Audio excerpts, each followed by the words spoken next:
Kami mempersiapkan satu kemenangan yang sangat besar dan kemenangan yang sudah dirahasiakan selama berabad-abad, rahasia kerajaan, rahasia Injil.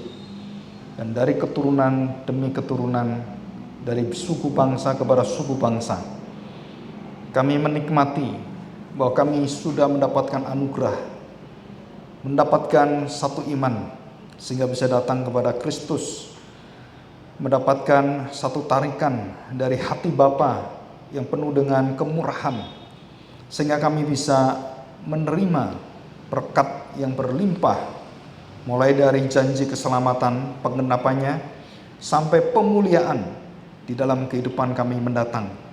Dan bahkan dalam kehidupan sehari-hari kami memasuki masa-masa pengudusan.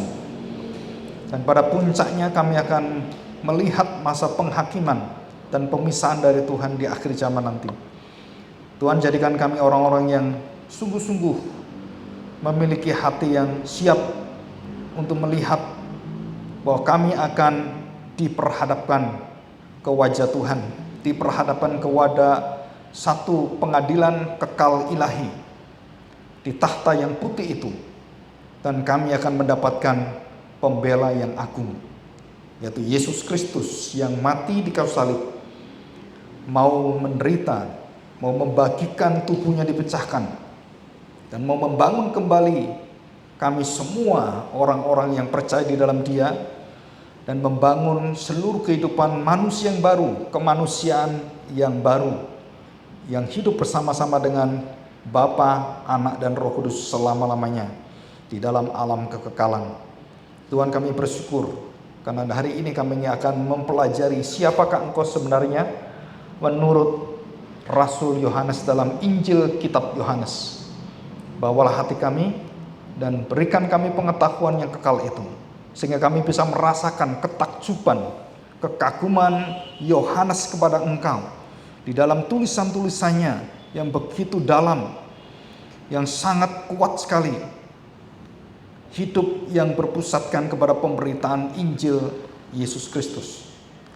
Kami siap untuk diajar, kami siap untuk berjalan bersama dengan Engkau, kami siap untuk melihat keindahan keagungan dalam perjalanan kami. Segala sesuatu dirajut oleh Tuhan dalam tangan yang sangat indah, yaitu tangan yang dipaku di kayu salib. Terima kasih Bapa, terima kasih Roh Kudus. Di dalam nama Tuhan Yesus kami serahkan doa kami. Amin. Ya, kita akan bersama-sama membuka kitab Injil Yohanes.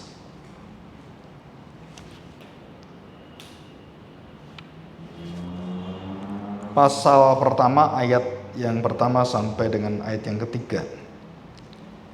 Ini sampai ayat ke-18 ya. Nah, mungkin akan berseri. Minggu depan saya membahas khusus untuk Paskah, dan juga Jumat Agung kita satukan di hari Minggu. Kita akan membahas satu tema yang mungkin belum pernah dibawakan dan juga sangat jarang dibawakan. Jadi Kristus di kayu salib itu menyatukan kedaulatan Allah dan tanggung jawab manusia. Jadi selama saya belajar teologi, di dalam khususnya memperdalam dalam sistematik teologi, saya tidak pernah menemukan satu titik, satu pertemuan yang sangat indah antara doktrin sovereignty of God itu dengan pertanggungjawaban manusia. Dan waktu saya menemukan visi kaum Puritan dan Christ Center itu yang sangat diagungkan, nah di situ saya melihat kenapa tokoh-tokoh Puritan itu bisa menyatukan itu, bisa menyandingkan itu dengan sangat harmonis sekali. Dan rahasianya adalah Kristus di kayu salib dengan segala kekuatannya di dalam pengadilan kedaulatan Allah dan di dalam seluruh pertanggungjawaban manusia di dalam dosanya itu hanya bisa dinikmati dan mengalami kepenuhannya di dalam Kristus di kayu salib. Jadi doktrin apapun yang berkaitan dengan sovereignty of God atau tanggung jawab manusia tanpa membahas Kristus, semuanya mengalami kegagalan. Dan itu saya menemukan rahasia itu. Nah, saya ingin membagikan itu hari Minggu mendatang. ya. Dan itu suatu pergumulan pribadi saya, ya, pertentangan antara pertanggungjawaban manusia dengan kedaulatan Allah. Dan ketemunya satu titik, dan di situ saya bisa merasakan hati orang-orang reformator khususnya, dan juga terlebih adalah orang-orang Puritan. Dan itu sangat indah sekali. Dan kita bersyukur kita bisa membahas itu minggu depan, dan kita akan punya dasar basic kita pada bulan-bulan mendatang adalah kitab Injil Yohanes. Jadi pasal 1 ayat 1 sampai 18 ini mungkin akan 1 bulan, ya. Saya kemarin lagi berpikir kayaknya cuman selewat, kita kurang mendalam, ya. Karena begitu dalam. Jadi semakin kita pelajari, kita semakin menyelam, semakin dalam laut itu kita lihat semakin banyak kekayaan laut itu. Oke, kita membuka firman yang telah menjadi manusia. Ya, perhatikan kata-kata firman. Dalam bahasa Perjanjian Lama itu namanya perkataan Allah. Dabar. Jadi ucapan, orasio. Dan di dalam Perjanjian Baru disebut sebagai logos. Ya, logos. Nah, kita akan pelajari ini. Firman yang telah menjadi manusia. Kata-kata firman, ya. Word menjadi manusia. Pada ayat yang pertama sampai ayat yang keempat, ya. Pada mulanya adalah firman, firman itu bersama-sama dengan Allah, dan firman itu adalah Allah. Ayat 1 ini sudah dikhotbahkan lebih dari 1 juta kali. Dan mungkin puluhan juta, saya nggak tahu. Menurut catatan itu sudah 1 juta kali. Dengan ratusan hamba Tuhan, dengan ada satu hamba Tuhan berkhotbah 1 ayat ini bisa puluhan kali. Ada sampai 40 kali. Hanya 1 ayat. Ya. Nah, saya mencoba ya 1-2 ayat kita sekali pertemuan. Dan kalau diperdalam itu sebenarnya di dalam PA, kelas-kelas khusus atau sekolah teologi. Ya, perhatikan baik-baik. Pada mulanya adalah firman, firman itu bersama-sama dengan Allah. Ya, jadi perkataan bersama-sama, dan kemudian firman itu adalah Allah. Kita akan bahas ini. Ia pada mulanya, jadi pada mulanya kedua kali adalah ia pada mulanya. Kapan itu pada mulanya? Nah, satu kata arche dalam Yunani itu berkaitan dengan perkataan alif di dalam bahasa Ibrani yang merupakan huruf pertama seluruh huruf dan menghidupkan segala sesuatu. Dan Alef adalah kalimat dari perwakilan diri Allah. A dikasih fonetik simbol menjadi L. Jadi A itu menunjukkan Adam, Elohim. Dan semuanya adalah menunjukkan yang awal. Adam itu manusia pertama. Allah adalah segala sesuatu ada karena dia. Nah, itu rahasia-rahasia gematria itu ada di dalam diri orang-orang Yahudi, ya. Jadi ia pada mulanya bersama-sama dengan Allah, ditekankan firman itu bersama-sama dengan Allah, dan jelas ayat kedua ia pada mulanya bersama-sama dengan Allah. Nah, perkataan bersama-sama ini penting sekali, ya. Bersama itu artinya prostontheon dalam bahasa Yunani-nya. Pasal 1 ayat ketiga. Segala sesuatu, ya perhatikan, segala sesuatu dijadikan oleh Dia. Jadi segala sesuatu, apapun yang ciptaan, yang namanya ciptaan, baik yang terlihat dan tak terlihat. Jadi yang terlihat itu apa? Ya alam semesta, manusia, dunia dan semesta ini. Dan yang tak terlihat dunia roh. Yang tak terlihat dunia roh. Jadi malaikat, roh-roh yang lain, termasuk malaikat yang jahat, jadi roh setan, iblis, Lucifer, roh-roh jahat itu, roh-roh kegelapan, itu pun diciptakan oleh Dia. Dan saudara, kalau kita mengerti bahwa yang menciptakan malaikat semua termasuk yang jatuh dalam dosa adalah Kristus Yesus. Saya tanya saudara, kenapa kita takut dengan setan? Gitu kan? Kita punya Tuhan yang lebih daripada setan. Dia yang menciptakan malaikat yang jatuh dalam dosa. Dari situ kita sudah memiliki satu pengetahuan firman yang menjamin kita seharusnya. Ya, saya lanjutkan ayat ketiga. Segala sesuatu dijadikan oleh Dia dan tanpa dia, nah perkataan tanpa dia itu artinya tidak mungkin terjadi kalau tidak ada dia. Jadi tanpa dia tidak ada suatu pun yang telah jadi dari segala yang telah dijadikan. Jadi ini being, keberadaan. Jadi semua keberadaan kita awalnya bagaimana jadi manusia, kamu sekarang ada bagaimana, kamu dulu asalnya apa, kita berasal dari benda mati.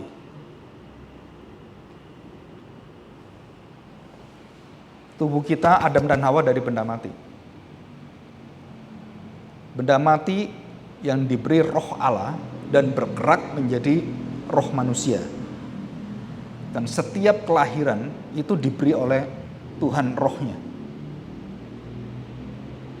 Jadi manusia menurunkan fisikalnya, dagingnya, rohnya itu bukan dari manusia dilipatkan, bukan. Rohnya itu dari Allah.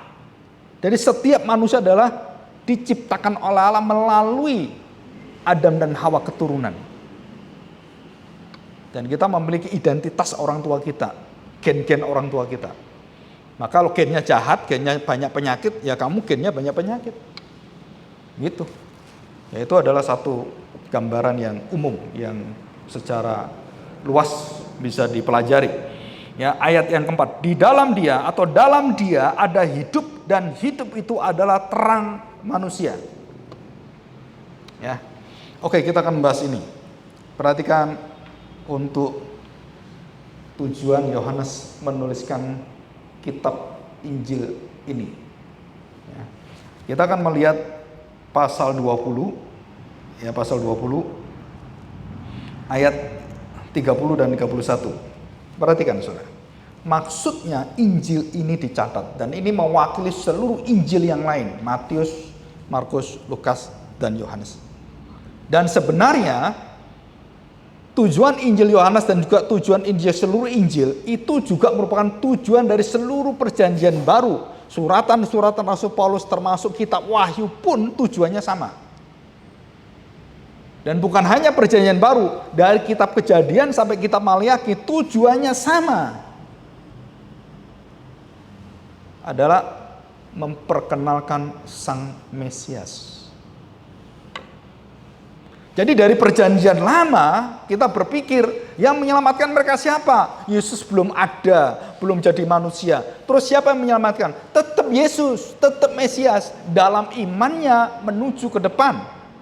Kalau kita ke belakang, sama-sama nggak ketemu Tuhan Yesusnya kita. Dan ini kita akan pelajari, dan pusat daripada seluruhnya yang tercatat itu adalah Kristus ditinggikan, dimuliakan, dan dia adalah Yahweh itu yang berseru di seluruh perjalanan hidup bangsa Israel, yang menciptakan Adam dan Hawa dan semesta alam. Dialah yang mengadakan, dialah pencipta segala sesuatu. Ya, ayat 30. Kita lihat ayat 30. Memang masih banyak tanda lain yang dibuat Yesus di depan mata murid-muridnya. Jadi mujizat dan semua pengajaran banyak yang lain. Selama 3,5 tahun Yesus siang malam, dari pagi sore mengajar, berbicara. Itu nggak mungkin dituliskan, nggak mungkin muat juga. Ya. Dan dikatakan di sini tidak tercatat dalam kitab ini, kitab Yohanes. Jadi dia nggak bisa, seluruh itu nggak bisa, dan bahkan tidak bisa menampung. Dunia ini pun tidak bisa menampung kemuliaan pengetahuan Tuhan. 31, tetapi semua yang tercantum, jadi ada yang tidak tercantum, ada yang tercantum, ada yang tidak dicatat, ada yang dicatat, ada yang tidak ditulis, ada yang ditulis. Nah, yang ditulis, tercantum, dicatat ini, yang lain kan nggak ada di kitab itu. Nah, khusus yang ada di kitab itu cukup membawa orang untuk, nah di sini, supaya kamu percaya, supaya kamu percaya. Jadi supaya kamu datang percaya. Supaya kamu percaya bahwa Yesuslah Mesias, Anak Allah, dan supaya kamu oleh imanmu memperoleh hidup dalam namanya. Memperoleh hidup dalam namanya. Jadi kamu itu siapa? Oleh imanmu di dalam Kristus Yesus, kamu akan percaya. Jadi imanmu siapa? Siapapun orang yang percaya kepada Kristus. Jadi kitab Injil Yohanes ini sedang berbicara kepada orang-orang yang akan menerima Kristus, dan dia akan menguatkan dengan kesaksiannya. Dan di sini kita akan melihat ada 3 kesaksian. Pertama, kesaksian dari Injil Yohanes, dari Rasul Yohanes yang menuliskan ini semua, bahwa Yesus adalah Mesias, anak Allah, dan dikatakan anak Allah yang hidup. Ya. Dan dialah pokok keselamatan kita. Nah, yang kedua, kesaksian siapa? Kesaksian dari yang dituliskan oleh Yohanes yang menyaksikan, Yohanes Pembaptis yang menyaksikan Kristus. Yang mengatakan, lihatlah, inilah anak domba Allah. Nah, perhatikan. Jadi Yohanes melihat bahwa Yesus merupakan perwakilan dan perwujudan dari janji Allah, dan dialah anak domba Allah. Jadi Yohanes mewakili seluruh kitab perjanjian lama, dan termasuk di dalamnya Taurat, yang membawa anak domba Allah atau anak sapi atau pengorbanan apapun yang tidak bercacat bercela itu dibawa. Nah, dia tunjukkan sekarang yang kamu lakukan ribuan tahun itu sekarang ada di depanmu, ada di hadapanmu, sekarang berwujud dia. Dulu kamu cuma beriman melalui binatang-binatang, ini sekarang wujudnya sekarang datang ini.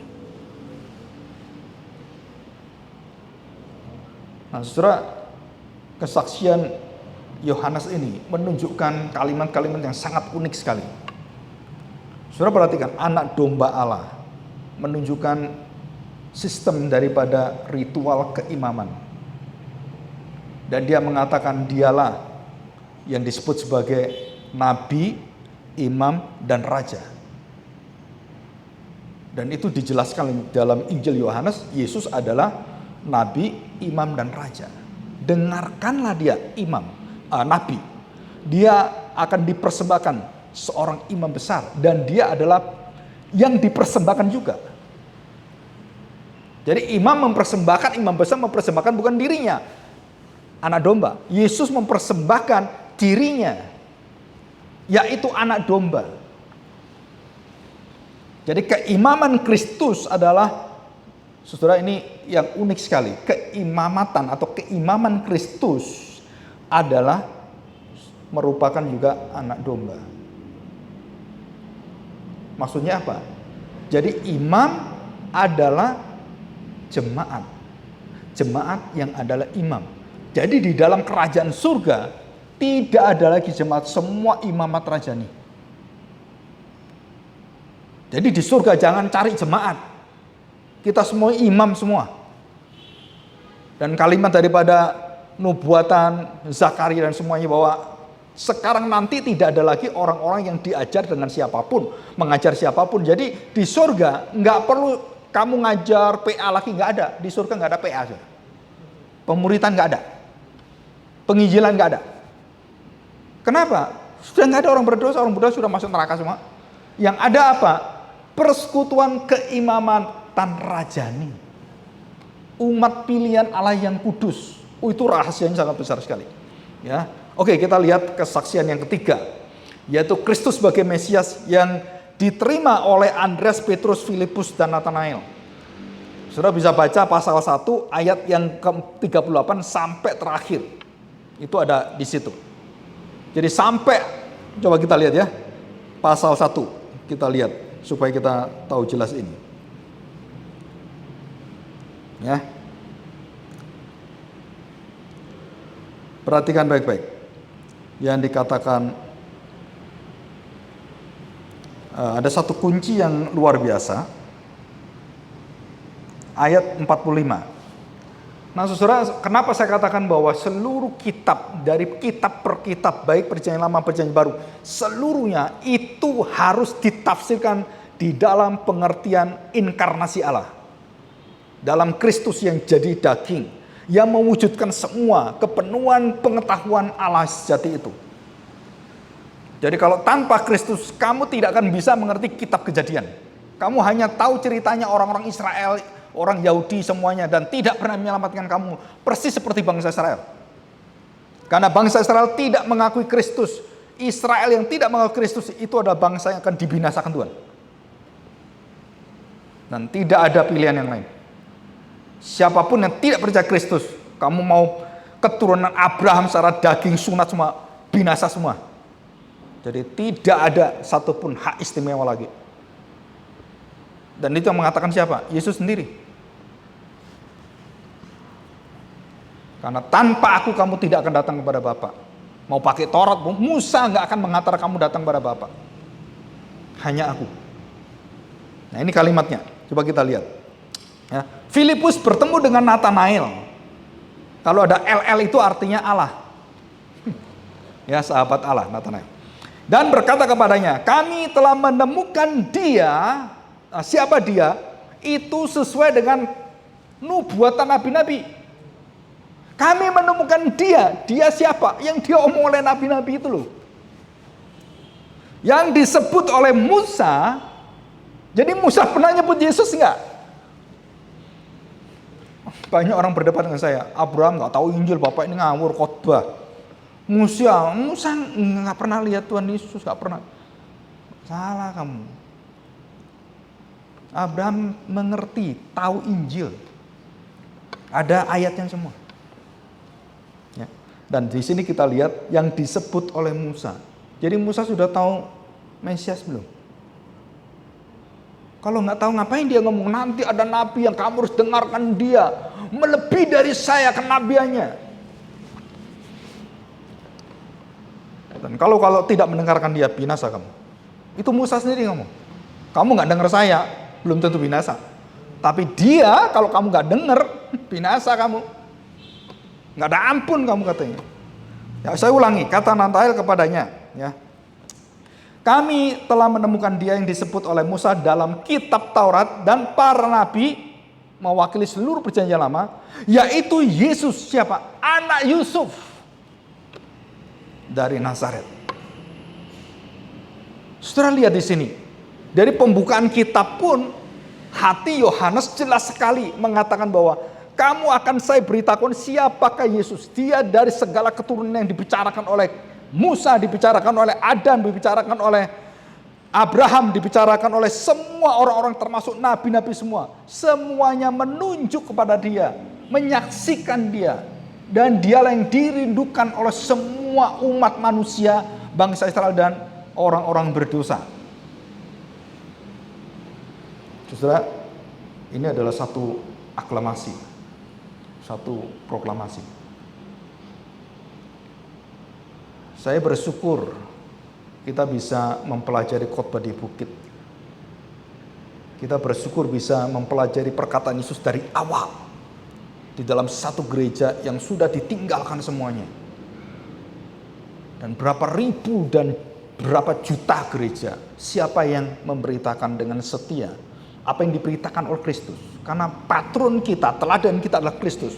Bukan program-program gereja, bukan. Kristus yang punya program, bukan pendetamu, bukan gerejamu. Kamu harus ikut programnya Kristus, bukan program yang kamu buat-buat di dalam pengertian manusia. Dan itu begitu jelas ada, semua orang bisa belajar dari Alkitab. Nggak perlu sekolah sampai PhD gitu, nggak perlu, saudara. Baca aja di Alkitab, kamu jalani semua. Udah, itu orisinil, otentik gitu. Jadi Tuhan Yesus bagi anak kecil yang bisa membaca itu sudah cukup Alkitab itu, dan bahkan bagi profesor pun nggak akan habis-habis dia membahas firman Tuhan. Dan itu kekekalan firman. Ya, jadi kesaksian murid-muridnya dan terakhir kesaksian Yesus sendiri. Dengan 7 kalimat, I am. Akulah terang. Akulah air hidup. Akulah gembala yang baik. Akulah pokok anggur. Akulah kehidupan, kebangkitan, jalan, dan akulah kebenaran itu. Akulah gembala yang baik. Saudara, 7 kalimat yang pernah dikatakan oleh Yahweh. Dan waktu Yahweh itu memelihara bangsa itu dan diingatkan, akulah adalah aku. I am that I am. Saudara, waktu mendengarkan ini, semua orang Israel gemetar ketakutan yang luar biasa dan mereka mau mati rasanya. Dan termasuk Musa, termasuk Yesaya, Yesus, semua nabi-nabi. Begitu ketemu kemuliaan Allah, Mungkin saudara sekarang ketemu Allah berbicara dalam firman Tuhan, mendengar firman Tuhan, nggak merasa ketakutan. Betul ya? Tapi waktu engkau pertama kali bertobat dan waktu kamu menerima Tuhan Yesus pertama kali, apa yang kamu rasakan? Keberdosaanmu, menakutkan sekali. Tangisanmu. Dan waktu kita ngalami ini, kita tahu hati kita diubahkan oleh Tuhan. Ya, jadi ada 3 kesaksian manusia dan 4 kesaksian dari Yesus. Dan kalau kita teruskan, diakui oleh Bapa dan diakui oleh Roh Kudus. Inilah anakku, kepadanya aku berkenan. Dengarkanlah dia. Hai bangsa Israel, dengarkanlah. Dan berapa ratus kali orang Israel suruh dengarlah, dengarlah. Dengar apa? Perkataan Allah. Memra, dabar, logos. Saudara, perhatikan baik-baik. Mesias adalah memra Allah. Dan di dalam tulisan Targum, Mesias itu adalah sejajar, atau Mesias adalah dabar Allah yang menciptakan sesuatu. Dia adalah kalimat Allah, kalimatullah. Dan dia sama dengan Allah. Dan itu ada di kitab Targum. Para rabi-rabi semua ada. Di PowerPoint saya ada lengkap semua. Tapi saya nggak pernah detailin semua. Enggak. Itu cuma sebagai pengetahuan saya. Kalau ada orang mau belajar silakan. PowerPoint-nya dibagi. Jadi saudara, logos, memra, dabar itu satu kesatuan dan satu makna yang menunjukkan bahwa kualitas pribadi atau kualitas dari logos memra itu adalah Allah sendiri. Dan bangsa Israel sudah mengakui, rabi-rabi semua mengakui, dan khususnya kaum Kabalah. Kaum Kabalah adalah kaum yang sangat mistik dan ritual dengan Allah. Dan bangsa Israel memiliki rabi-rabi yang hubungan dengan Allah itu begitu dekat dan masuk dalam hubungan mistik, penuh dengan rahasia. Dan saudara tahu Daniel, Sadrak, Mesak, dan Abednego, orang-orang yang masih muda, yang bisa membuka rahasia Allah. Tafsiran mimpi, tafsiran dan segala sesuatu. Mereka bisa diberi hikmat oleh Allah. Dan apa yang mereka terima? Mereka 10 kali lebih pintar, lebih bijak dari orang yang paling bijak di Persia. Bayangkan saudara. Orang pintar jenius di dunia itu loh. Itu masih 1/10-nya Sadrak, Mesak, dan Abednego. Nah, pinternya kayak apa orang ini? Dia bukan pinter karena Allah menyertai dia. Karena logos yang menafsirkan semuanya. Karena memra itu yang menyertai Daniel. Sehingga dia bisa membaca mini tekel ufarsin. Siapa yang nulis? Yesus sendiri. Siapa yang ngomong terjemahkan? Ya Yesus sendiri. Betul? Dan ini adalah satu kesaksian yang tidak bisa dibantah. Jadi kalau orang mengatakan saya tidak percaya Tuhan Yesus, bagi kita saksinya begitu tak terbantahkan. Yesus adalah the Son of God, anak Allah. Dan inilah keistimewaan, keunikan Injil Yohanes. Dia membawa kita bertemu dengan Logos yang adalah belum kita berpikir, oh dari manusia, dari keturunan Adam. Bukan hanya berhenti di Adam. Logos ini berasal dari mana? Allah. Dan dia adalah Allah. Dan rahasia ini yang bisa membuka adalah Injil Yohanes. Relasi Kristus dengan Allah dan relasi kita dengan Kristus. Dan melalui Kristus relasi kita dengan Bapa Allah itu, kita akhirnya menembus itu semuanya. Maka kamu disebut sebagai anak-anak Allah. Ayat 12. Coba kita baca. Ayat 12. Ya. Tetapi semua orang yang menerimanya diberinya kuasa supaya menjadi anak-anak Allah. Menjadi anak-anak Allah. Yaitu mereka yang percaya dalam nama siapa? Yesus Kristus. Tidak ada nama lain. Kenapa orang-orang kalau dibaptis namanya ganti Kristen? Ya kan?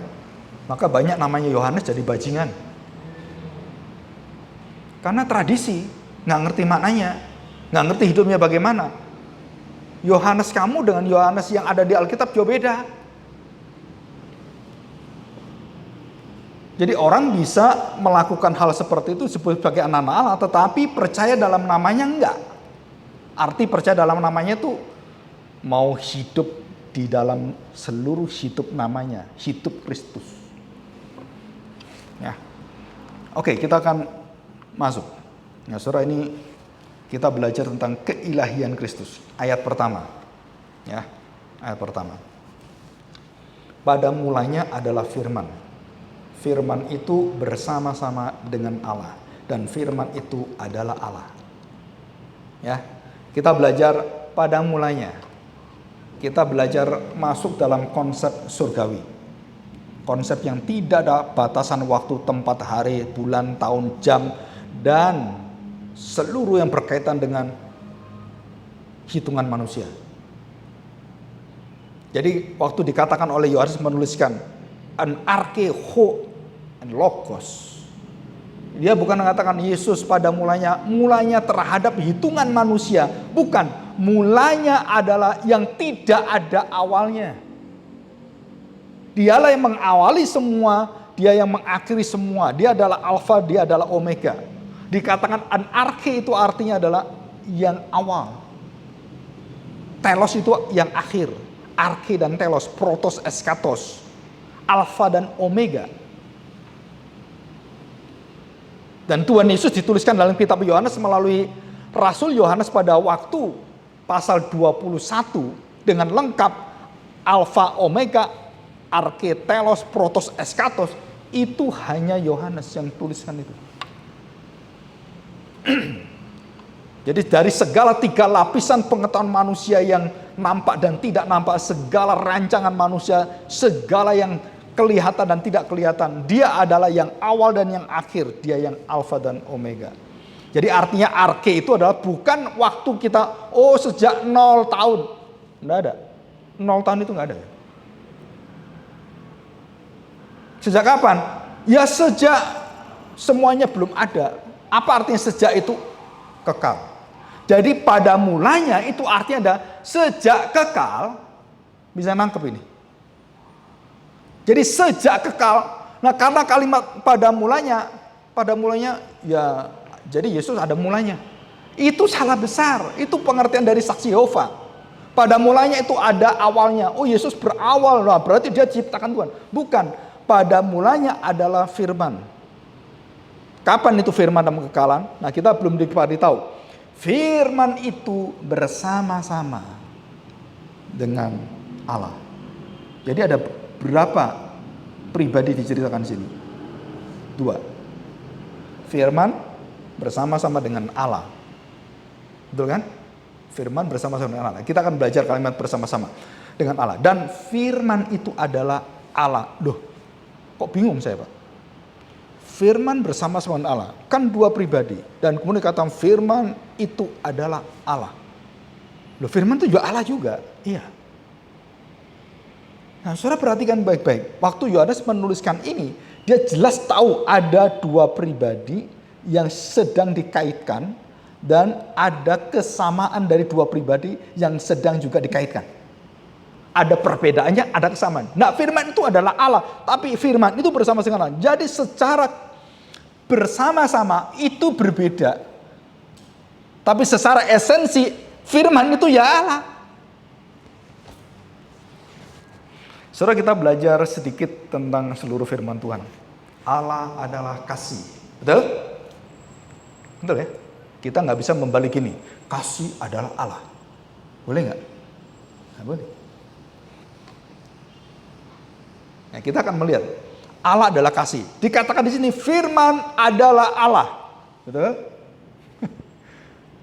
Jadi firman adalah Allah. Allah adalah kasih. Firman adalah kasih.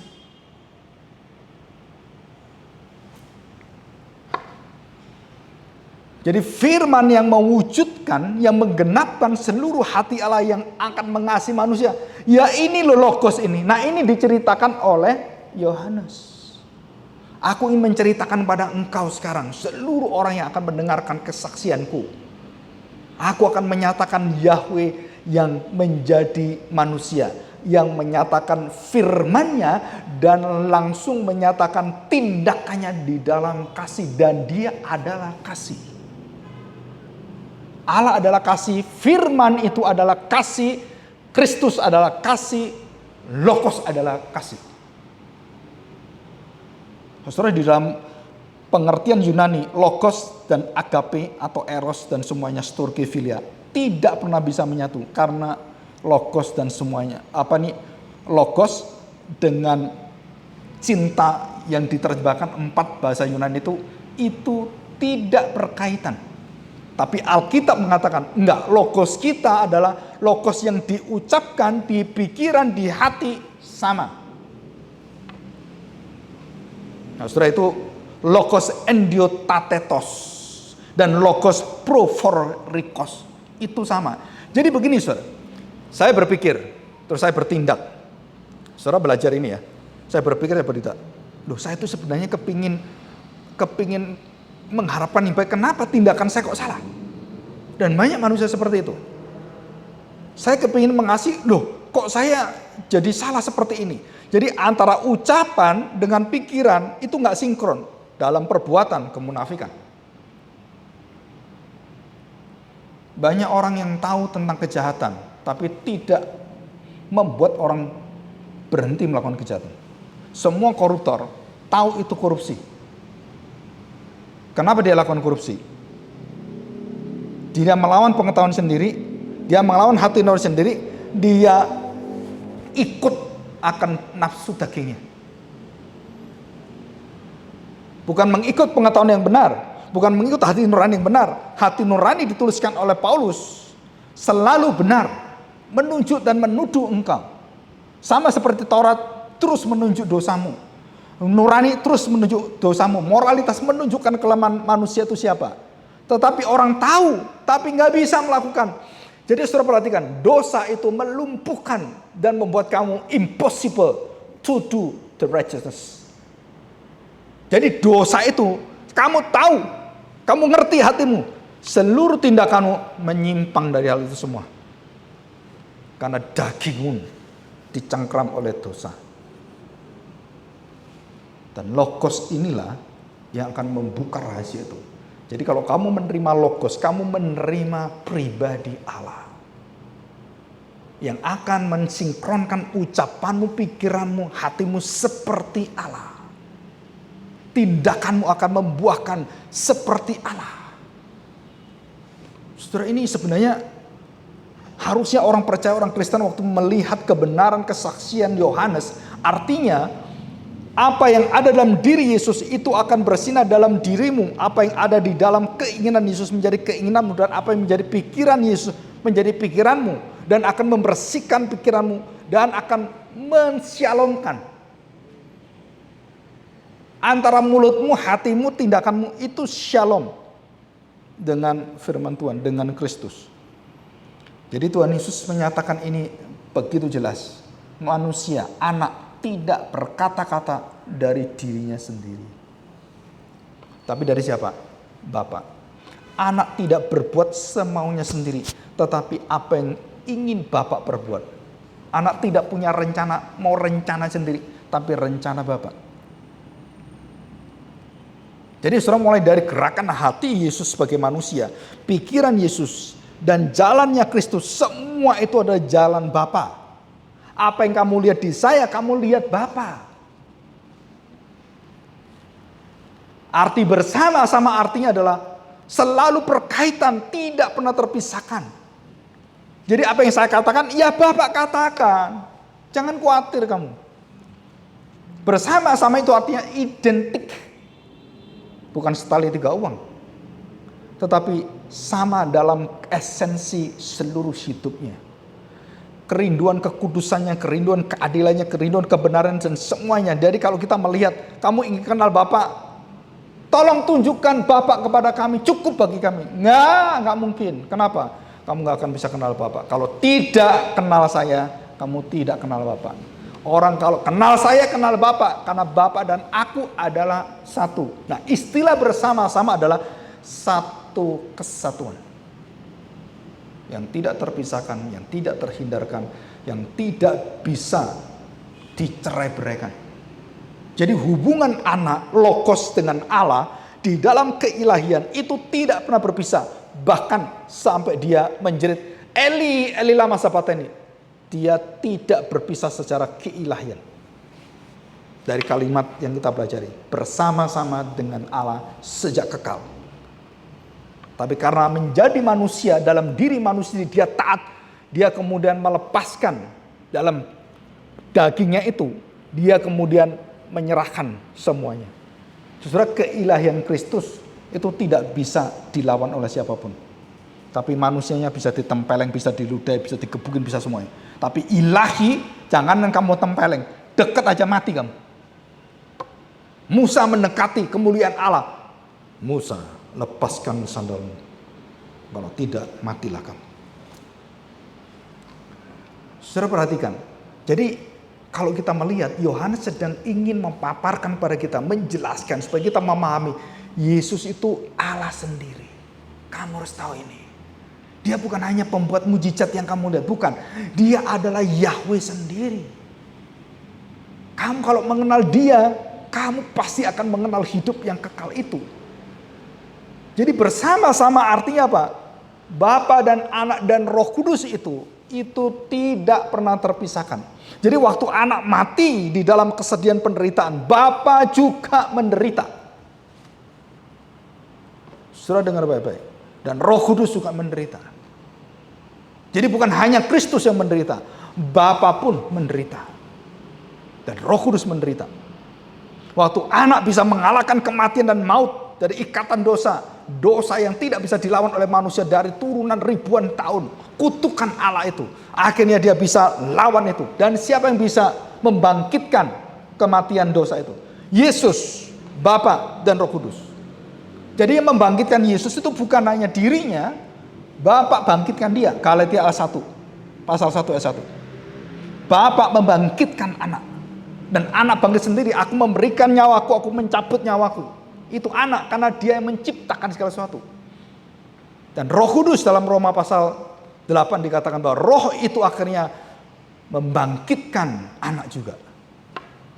Jadi kebersamaan itu bukan cuma ayo bersama-sama, kerja bersama-sama. Bukan, saudara. Tapi dari seluruh esensi yang tidak pernah terpisahkan.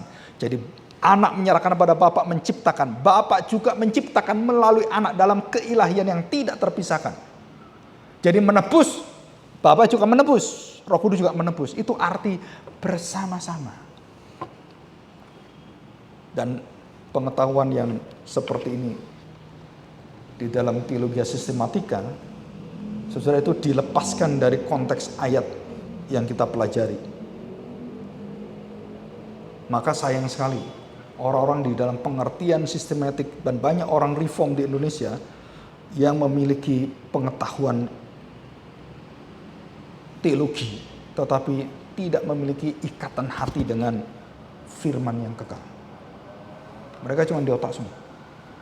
Mereka tidak tahu Yesus yang ilahi itu. Mereka tidak pernah gentar terhadap dia. Mereka tidak pernah bersekutu dengan dia. Mereka tidak pernah melihat kemuliaannya. Dan mereka tidak pernah hidup bertanggung jawab dengan kekudusan dalam hidupnya. Dan berapa banyak orang-orang, jangankan orang-orang yang ngomong orang-orang bukan yang di dalam Tuhan, yang di luar Injil. Bukan, saudara. Orang-orang Injil banyak jatuh dalam dosa. Banyak pendeta-pendeta apologet juga jatuh dalam dosa yang sangat mengerikan. Dosa penipuan, dosa seksual, itu banyak, saudara. Ya, jangan tutupi ini. Nah, kita melihat ini bersama-sama. Jadi perhatikan baik-baik, firman adalah Allah. Jadi secara esensi keberadaan ilahinya, firman ini tidak diciptakan. Kenapa? Karena dia adalah Allah. Allah tidak diciptakan. Dan dia bersama-sama dengan Allah sejak kekal pada mulanya. Tidak tahu kapan itu. Pada mulanya. Artinya sejak kekal. Dan saudara perhatikan baik-baik. Pada pasal kedua. Kenapa ini diulang? Ia, Yesus pada mulanya bersama-sama dengan Allah. Jadi saudara, apa dimaksudkan Yohanes ini? Dia mengulang ini 2 kali. Artinya bahwa seluruh apa yang diceritakan nanti, Yesus dengan Bapa itu akan diperlihatkan oleh Yohanes hubungannya yang begitu indah bersama-sama itu. Saudara, itu arti bersama-sama itu berpikir bersama dan semua mengarahkan bersama, dan itulah rahasia dari kehidupan gereja Tuhan, kehidupan keluarga Tuhan. Cinta sejati adalah cinta yang mengikat dalam kebersamaan. Jadi cinta sejati itu tidak pernah keluar dan berasal dari tempat lain kecuali dari kebersamaan Allah yang ditanamkan dalam roh kita. Dan saudara perhatikan, ini satu yang unik. Ini bukan mistik gitu ya. Saudara perhatikan, ikatan kita ini kan ikatan keluarga, ikatan kerja, ikatan persahabatan. Nanti di surga, saudara akan diikat di dalam ikatan yang kekal. Ikatan yang tidak pernah terpisahkan. Ikatan yang dimanapun kamu ada, aku ada. Dan seluruh orang percaya dijamin oleh Tuhan. Jadi ikatan kita yang suami, istri, anak semua itu sementara. Dan kita akan diikat dalam kekekalan. Pak, bagaimana rasanya? Belum tahu. Karena kita belum ke surga semua. Tapi sekarang yang di surga tahu. Oh, ini ya ikatannya. Wah, itu nggak tahu bagaimana sukacitanya di sana. Karena semua orang-orang dikumpulkan oleh malaikat bersama-sama. Saudara pelajari baik-baik. Akhir zaman itu ada perbedaan orang jahat dan orang di dalam Tuhan. Apa bedanya? Orang-orang akan binasa tidak mengalami persekutuan bersama. Mereka sendiri-sendiri. Lonely in eternal time. Kita tidak sendiri, kita akan bersekutu. Bukan hanya dengan orang yang kita cintai, bersekutu dengan seluruh umat manusia. Dan kita tidak habis-habisnya. Bersekutu dengan satu orang aja senangnya luar biasa. Betul kan suami istri? Bersekutu dengan anak-anak tambah senang luar biasa. Bayangkan kamu bersekutu dengan seluruh dunia. Bahagianya kayak apa itu? Nah, sedangkan orang dibinasakan, nggak ada persekutuan, saudara. Saudara, kalau saudara tidak pernah nggak senang persekutuan, nggak senang seperti itu, saudara hati-hati kayak orang masuk neraka, sendirian gitu di hutan, nggak mau kenal siapa-siapa gitu, jadi Tarsan gitu. Saudara, orang yang hidup yang lonely, hidup yang sendirian, yang berada di tempat, dan saudara itu adalah orang gila. Saudara. Orang gila ada temannya nggak? Kamu lihat orang gila semua, ada yang namanya? Coba kita lihat keluarga yang baik, bersekutu, berdoa, menyanyi, memuji Tuhan, saling memaafkan, saling mengenal, saling mengerti, memahami, saling menguatkan. Orang gila ada nggak? Coba orang gila dan orang gila, ada saling menguatkan gitu? Saling kenal gilanya mungkin, ya nggak tahu saya gila atau nggak tahu kan orang gila gitu kan? Malah kita yang nggak gila bisa gila gitu liatin mereka gitu. Saudara, kita lihat kecacatan dalam dosa, dalam kerusakan semuanya itu, kita akan melihat perbedaan-perbedaan. Kebersamaan itu akan hilang di sana. Dan jika keluarga itu sudah kehilangan ini dalam hidup kita, saudara-saudara hati-hati. Karena seluruh pemisahan semua dari iblis, termasuk gereja mengalami pandemi, saudara, Tuhan izinkan, itu bukan kehendak Tuhan. Dalam kekudusannya, itu adalah izin Tuhan untuk mengkonsumasi dunia ini. Dan Tuhan memakai iblis untuk menyatakan murkanya. Jadi saudara, ini bukan seperti mainan, saya beritahu ya. Jadi iblis dibiarkan orang berdosa sampai puncaknya seperti bangsa Israel. Dosanya tidak pernah dilakukan oleh Sodom dan Gomora. Bayangkan saudara. Dosanya bangsa Israel dibuang oleh Tuhan itu, dosanya melebihi Sodom dan Gomora, dan Tuhan marah kepada bangsa Israel. Dia mengatakan, kamu tidak pernah aku lihat bangsa sebiadab kamu. Itu bangsa pilihan. Saudara baca dalam kitab Yesaya, Yeremia berkali-kali, saudara akan terkejut sekali. Betapa rusaknya bangsa yang disebut orang pilihan, orang Kristen. Jangan dipikir, oh orang Kristen dia baik Pak, ya kita akan ya namanya Kristen, nama Kristen Pak. Jangan main, dia bukan Kristen sejati. Nah, kita akan melihat ini, ya. Jadi Allah adalah dirinya sendiri dan tidak pernah berawal dan tidak pernah berakhir. Maka disebut sebagai yang awal dan yang akhir. Alfa dan Omega. Nah, saudara, ini adalah bersama-sama secara kekal. Ya. Kita akan melihat kepada perwujudan Logos. Ya. Tema kita hari ini adalah pengetahuan inkarnasi Allah, atau pengertiannya adalah apa yang Tuhan Yesus lakukan, Tuhan Yesus alami di dalam dagingnya itu menjadi warisan kita, milik kita. Dan kalau kita mau mengambil, saudara-saudara, diberkati luar biasa. Tapi banyak orang Kristen tidak mau mengambil ini. Ambillah ketopong keselamatan, ambillah sabuknya, ambillah pedangnya. Kamu nggak mau ngambil. Paulus katakan dalam Galatia pasal 6. Ambillah senjata Allah itu. Kamu sudah diberi, nggak disuruh bayar. Kamu tinggal ambil. Nikmatilah berkat-berkat. Tapi kita nggak mau, saudara. Kita nggak mau ambil itu. Kenapa? Karena kita menyukai senjata dunia.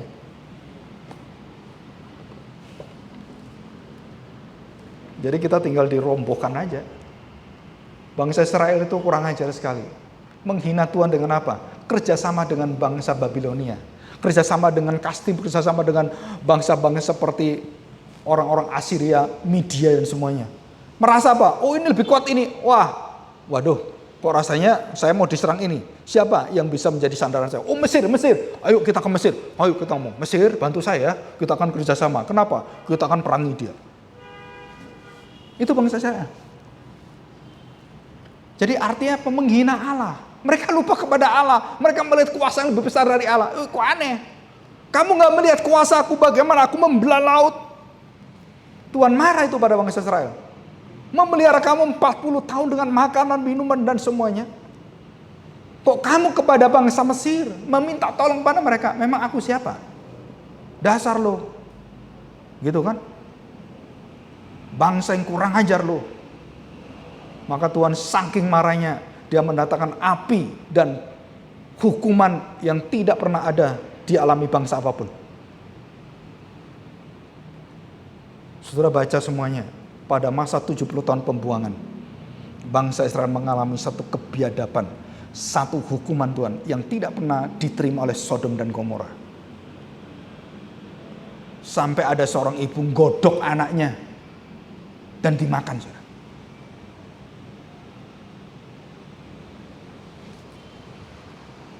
Saudara, Sodom Gomora tidak lakukan itu. Bangsa Israel lakukan itu. Nggak ada moral, nggak ada semua. Mana bisa seperti ini? Dan Tuhan katakan, aku sudah jijik melihat engkau. Aku tidak mau lagi mengakui engkau sebagai umatku. Aku buang engkau. Dan Tuhan janjikan ada satu perjanjian baru. Dan hanya orang-orang yang sungguh-sungguh taat, yang aku berikan hakku kepada engkau. Yang tidak mau menyembah kepada Baal dan semuanya. Yang masih setia. Waktu zaman Eli ada 7.000 orang. Dan zaman-zaman pembuangan kita nggak tahu. Tapi Tuhan pelihara bangsanya, bangsa Israel. Inti daripada bangsa Israel yang semua dibinasakan Tuhan. Jangan pikir secara fisik kita bangsa Israel. Saudara-saudara merasa bahwa wah, saya pasti diberkati Tuhan. Nggak mungkin akan mengalami kecelakaan, sakit penyakit, semuanya pasti saya berhasil. Siapa bilang? Semua yang dibunuh oleh Tuhan, dibinasakan itu masuk neraka semua. Itu orang Israel semua, masuk neraka semua. Dan hanya kaum sisa yang Tuhan pelihara kemudian meneruskan jalur Mesias. Saudara, itu indah sekali.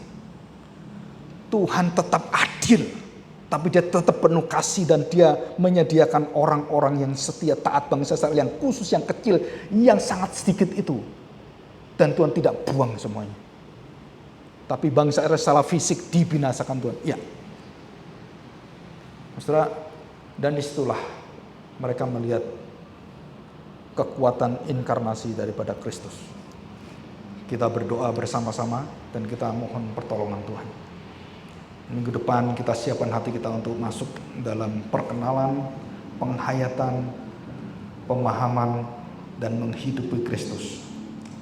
Mari kita masuk dalam Tuhan. Bapa, kami sungguh bersyukur jika firman yang dijelaskan oleh hamba-Mu Rasul Yohanes bukan hanya manusia yang memiliki kekuatan, pengajaran, teladan hidup, tetapi yang tidak pernah kami bisa mengerti adalah firman-Mu hari ini memberitahukan pada kami, Logos Kristus, firman itu, Dabar dan Memra itu adalah Yahweh sendiri, Tuhan Allah sendiri. Dan disitulah Tuhan, di balik seluruh kemanusiaan Kristus itu semua, kami harus mampu melihat keilahiannya yang seringkali kami tertutup, sehingga kami tidak melihat lagi seperti bangsa Israel. Kemuliaan Tuhan, berkat Tuhan yang berlimpah-limpah itu untuk menjadikan bangsa ini semakin hormat mencintai Engkau, tetapi semakin menuntut berkat yang lebih besar, kekuatan lebih besar. Dan disitulah Tuhan, mereka tidak puas dengan Engkau, karena mereka merasakan Engkau bukan Tuhan yang menurut mereka, Tuhan yang tidak menurut mereka, menolak, melawan, dan memusuhi Engkau. Bangsa yang tidak tahu budi, bangsa yang tidak bermoral. Tuhan, kami tahu akhirnya Engkau menjadi manusia. Engkau menyatakan kemuliaan-Mu. Engkau menyatakan hati-Mu yang paling dalam. Janji-Mu yang tidak pernah bisa dipatahkan dan dilepaskan, dihancurkan dengan dosa-dosa yang begitu jahat bangsa Israel. Engkau masih memberikan kemurahan-Mu pada orang-orang yang masih sisa itu, Tuhan. Kaum yang sisa, kaum remnant. Engkau pelihara dari hari ke hari, dari tahun ke tahun sampai ratusan tahun, Tuhan. Akhirnya Engkau datang, lahir dari rahim Maria dan Yusuf, yang adalah kaum remnant, orang-orang yang tersisa di bangsa Israel, yang taat pada Engkau, yang hatinya sangat memelihara Taurat Tuhan dan janji-janji Tuhan. Dan di sanalah kami melihat pengharapan itu akhirnya muncul, terang itu bersinar kembali. Bukan hanya bagi bangsa Israel, bagi seluruh bangsa. Dan Yesaya melihat ini, terang itu sudah bersinar dan bangsa-bangsa siap untuk menerimanya. Dan kami sudah menerima, kami siap untuk hidup menjadi saksi. Di dalam nama Tuhan Yesus kami serahkan doa kami ini. Amin. Saya serahkan kepada